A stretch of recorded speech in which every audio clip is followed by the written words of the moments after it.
Right now, as you're watching this video, millions of people are just one storm away from complete chaos. While most people panic buy bread and milk when the lights go out, the smart ones have already prepared for what's really coming.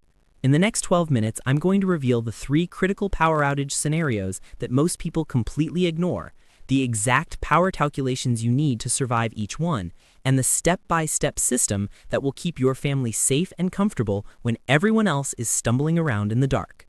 Welcome to Food Fixer, where we turn everyday survival challenges into actionable solutions. If this kind of practical preparedness content helps you feel more confident and secure, smash that like button and subscribe for more life-saving tips that actually work. Here's what most people don't understand about power outages. They think they're all the same. They grab a few flashlights, maybe a portable radio, and call it good. But the reality is that different outages require completely different strategies. And if you prepare for the wrong scenario, you could find yourself in serious trouble. Let me walk you through the 3 types of outages that will determine whether you thrive or barely survive when the grid goes down. First, we have short-term outages lasting 1 to 3 days. These are your typical storm-related blackouts, scheduled maintenance, or minor accidents. Most people think these are no big deal, but here's where they're wrong. Even a simple 3-day outage exposes massive weaknesses in how we live. The average person reaches for their phone within minutes of waking up.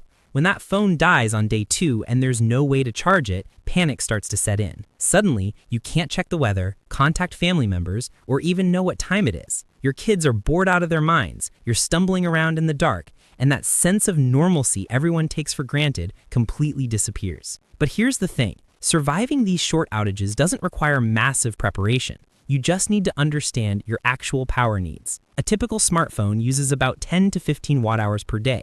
A quality 10,000 milliamp-hour power bank can charge most phones 3 to 4 times. So for a 3-day outage, you'd need maybe 2 power banks per phone in your household. For lighting, forget about trying to power your regular house lights. A basic LED flashlight uses less than 5 watts and can run for days on a few AA batteries. Stock up on batteries, and I mean really stock up. You want at least 3 sets for each device, 1 in use and 2 as backup. If it's cold, a small propane buddy heater with 1-pound canisters can keep a bedroom warm all night using just 1 canister. For cooling, a small USB fan running off a power bank draws maybe 5 watts and can make a huge difference in comfort. The key insight here is that you can actually maintain a decent quality of life with surprisingly little power. Most people just don't know how little they actually need because they've never calculated it. Now, let's talk about medium-term outages, 1 to 3 weeks. This is where things get serious, and it's also where most preppers focus their efforts. The difference here isn't just the duration, it's the uncertainty. After day 4 or 5, you start wondering if this is the new normal. This is when your preparation shifts from comfort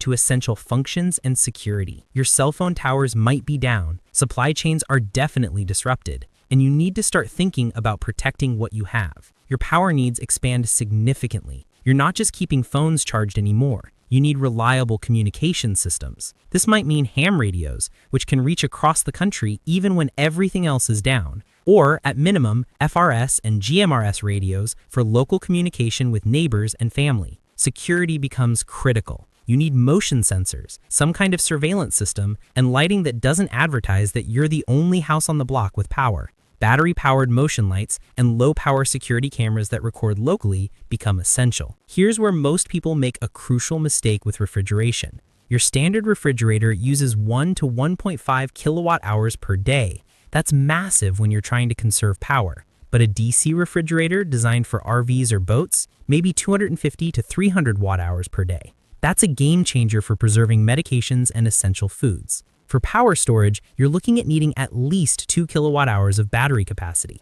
That might sound like a lot, but you can achieve this with several large power banks or a small lithium battery system. The key is having the ability to replenish that power, which brings us to solar panels. 3 decent solar panels can generate 1,000 to 1,500 watt-hours per day in good conditions. But here's the critical point. More panels give you resilience. If it's cloudy for several days, you need backup generation, which means a generator and fuel storage. This brings us to long-term outages, anything from 1 month to indefinitely. Whether it's a major disaster, infrastructure failure, or something more catastrophic, these scenarios test everything you think you know about survival. This is where having multiple layers of backup becomes the difference between thriving and just barely hanging on. You need solar panels, battery storage, a generator, and enough fuel to bridge the gaps when solar isn't producing. But more importantly, you need redundancy in every system. If your solar charge controller fails, you need a backup. If your main battery bank dies, you need another one. The human element becomes huge here. Boredom, stress, and uncertainty can break people faster than lack of food or water.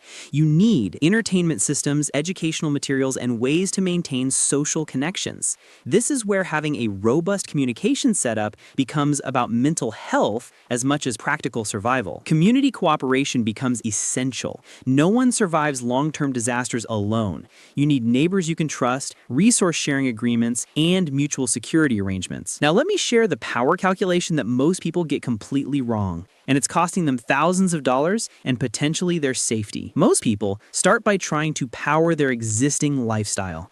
They calculate how much electricity their whole house uses and try to replicate that with generators and battery banks. This is backwards and expensive. Instead, you need to identify your absolute essentials and calculate from there. Your phone, basic lighting, communication devices, maybe a small refrigerator for medications, and minimal heating or cooling. For most families, this comes out to maybe 2 to 3 kilowatt hours per day, a fraction of normal household consumption. Here's a real example. Instead of trying to keep your 20 cubic foot refrigerator running, which uses about 1,500 watt hours daily, invest in a small DC refrigerator that uses 300 watt hours. That single change cuts your daily power needs by more than half. The same logic applies to lighting. Instead of trying to power LED bulbs throughout your house, use battery-powered LED lanterns and flashlights.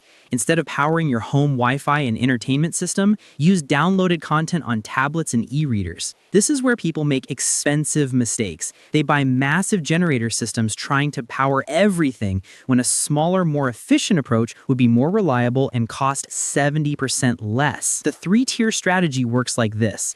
Tier 1 covers your first 72 hours with batteries and power banks.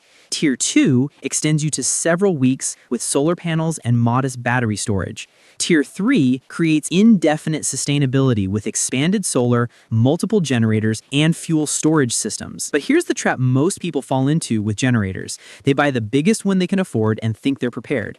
Generators are loud, they consume fuel constantly, and they advertise to everyone within miles that you have power when they don't. They should be your backup to your backup, not your primary strategy. Solar panels have their own myths. People think you need to power your whole house, so they don't start at all. In reality, even 2 or 3 panels can handle your essential needs and give you massive independence. Start small and expand over time. Fuel storage is where people create dangerous situations. Gasoline degrades quickly and is a fire hazard. Store it in proper containers, rotate it regularly, and never store more than you can safely manage. Propane is much more stable and versatile. You can use it for heating, cooking, and even some generators. Let me give you the complete system that actually works, starting with the foundation most people can build on any budget. For battery storage, start with power banks. Get several 20,000 milliamp hour units. They're portable, reliable, and you can expand gradually. As your budget allows, move up to a small power station, maybe 500 to 1,000 watt hours.